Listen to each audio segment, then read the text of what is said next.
I got a call from an urban landowner who was dealing with a chipmunk infestation. So I asked how bad it was, and she basically said that they're everywhere. They had gotten into her back porch. They had tore up her yard significantly by digging holes. Got into her vegetable seed and her bulbs. They had gotten into her pet food. They were even tearing up the cushions on her patio chairs for bedding in their own homes. When you have a few of these little buggers, it usually isn't too bad, but like most rodents, their populations can explode out of control. And when that happens, you usually have to take care of them some way or another. Some people use poison. This landowner didn't like the idea of using poison. I don't blame her. I wouldn't want little poison caches around my yard. And some people use the Have-A-Heart live traps as well. But I can tell you flat out that once you catch them, what do you do with them? Well, I'll tell you what most people do with them. They get a 5-gallon bucket of water and throw the trap and chipmunk into that bucket. So when I got there, the first position I took was up on this balcony, which was pretty convenient for getting an overhead look at the whole land and also giving me the advantage of being able to fire on more locations. This elevated position also gave me an advantage in that my pellets were always heading toward the ground, so I didn't have to worry about them carrying onto neighbors' property.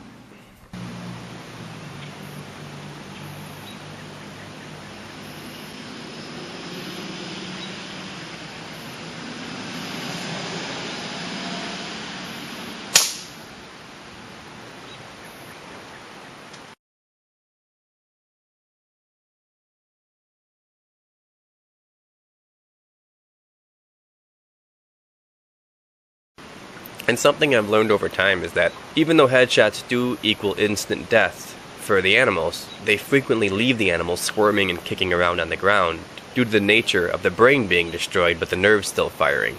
A lot of landowners unfamiliar with hunting look at an animal writhing around and kicking on the ground like that and they assume that it's in pain. Of course it's not. But if I can avoid that conversation or stirring those emotions, I will. So I'll take a heart and lung shot if someone's looking over my shoulder.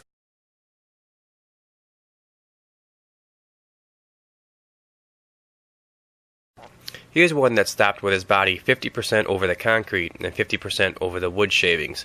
I did not want to take a shot that would pass through him onto the concrete, threatening a ricochet. So I aimed this one a little bit higher, take a spine shot on him, guaranteeing that the pellet impacts the wood shavings behind him. What I wasn't prepared for is how devastating a spine shot can look like in slow motion on one of these guys from an elevated position. Holy cow. During about a 20-minute lull, Mr. Robin here entertained me during that downtime. He flew down to the garden area here looking for some dinner, and wait till you see this. He's about to yank up a nightcrawler in slow motion. This is pretty cool, I think.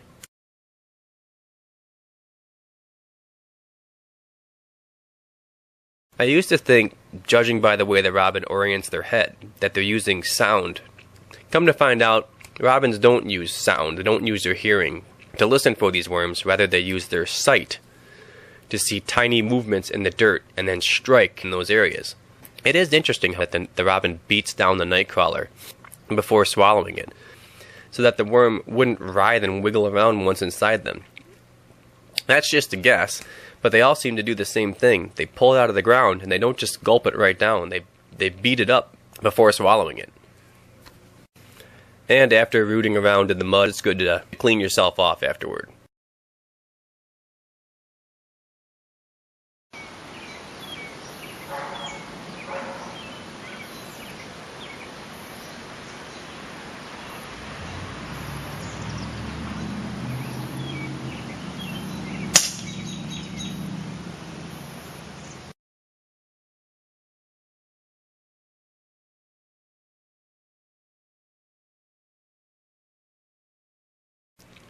While this elevated position was a lot of fun, it was proving too slow considering the amount of animals that were on this land.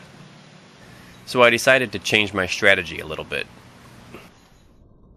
I decided to use this jungle gym as my blind and lay down some peanuts at the edge of the hostas to bait in as many as I possibly could.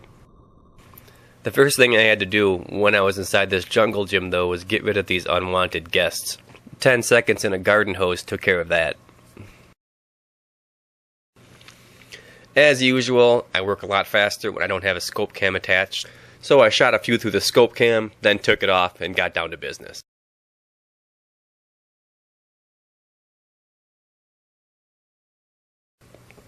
What took about 2 hours to kill 14 from the elevated balcony position, I killed close to 40 of them with this peanut baiting station within an hour and a half. And no surprise, my baiting station was used by more than just the chipmunks. This gray squirrel comes along looking to fill his cheeks.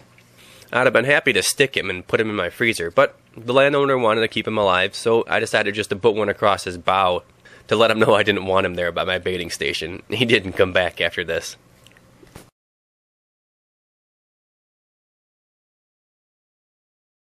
In total, I killed 55, maybe 58 chipmunks that day. They're too small to really make a meal for a person. Well, maybe 55 of them could have fed me, but I'm not going to clean 55 chipmunks. So anyway, I just picked them up, threw them in a pail, and took them to the various farms around the area that I know of to feed to their farm cats. And that brings us to the end of another one, guys. Thanks for watching, and I'll see you at the next one.